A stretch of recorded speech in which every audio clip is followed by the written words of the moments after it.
Hello everybody, welcome to the Steckline Report. Out on the Ponderosa where we're kind of getting ready. Got our plowing done already. Boy, we had a terrible storm here. An hour and 10 minutes of solid hail. Sometimes they were pea-sized and sometimes they were bigger than a golf ball. All kinds of damage in probably a 5-mile wide area here. And we just finished harvest a day before that happened, and so consequently with that came some pretty nice rain, which give us an opportunity to plow. That's something a lot of people don't do anymore, but I've found that this is the biggest and best thing I can do to increase yields on my farm, and that's to keep plowing. So I do it, and I'm pretty happy with it, even though it's kind of 1880s style. But that's me anyway. I kind of like the 1880s. But we've got a lot of things going on that's not 1880s.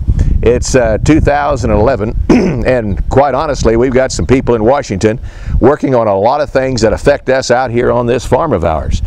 It's unbelievable, and I just want to run through some things. I'm not going to get into a lot of details today about them.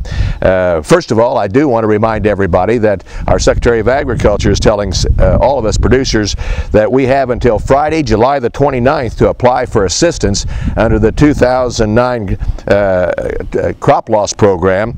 It's the SURE program. You've heard of it. If you are any chance that you can get some money out of that thing, call the FSA office, friends, because you only have a few days to get that done. In the meantime, the Department of Transportation, here's something that's just raised its ugly head that I didn't know much about, is looking at rules that could affect every one of us farmers. Listen to this. In fact, Senator Pat Roberts from Kansas, who's the ranking member of the Agriculture Committee, along with about 17 other senators, wrote to the folks over there at the Department of Transportation saying, hold the phone, extend your comment period on what you're trying to do. Farmers are fearing that that department will expand existing safety rules governing commercial drivers such as long-haul truckers and apply those same principles, the same principles that long-haul drivers on interstate highways have, to people driving tractors and trucks on the farm. Now, friends, anybody over 12 years old can figure out that that doesn't go together. And so consequently, I mean, there's a lot of things that a commercial person who makes a living on the interstate highway has to keep track of. Medical documents, commercial driver's licenses that you don't have to have on the farm. I mean, we can go on and on. You all know what that's about. So our hats off there. Might be looking for ways to zip an email to somebody on that particular issue.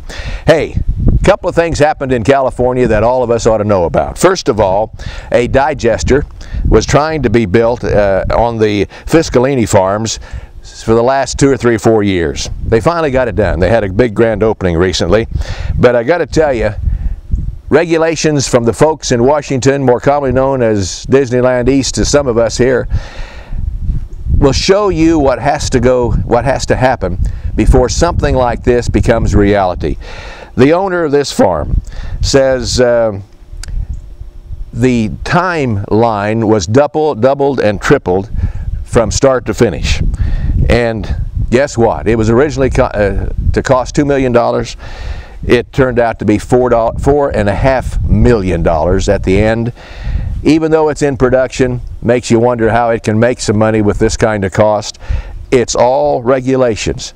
In fact, the owner says the regulators can't even figure out what to regulate at times. But regulations are killing us, and they're killing the cost of doing business in America, not just farmers. Also, Governor Jerry Brown vetoed SB 104, known as the card check bill.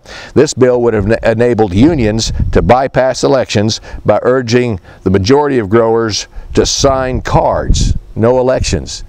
Probably a good deal that Jerry did that as well.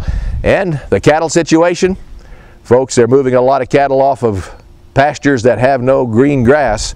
It's slugging the markets with cattle, but there's still prices holding up good. We'll talk about that next time on the Steckline Report. See you then.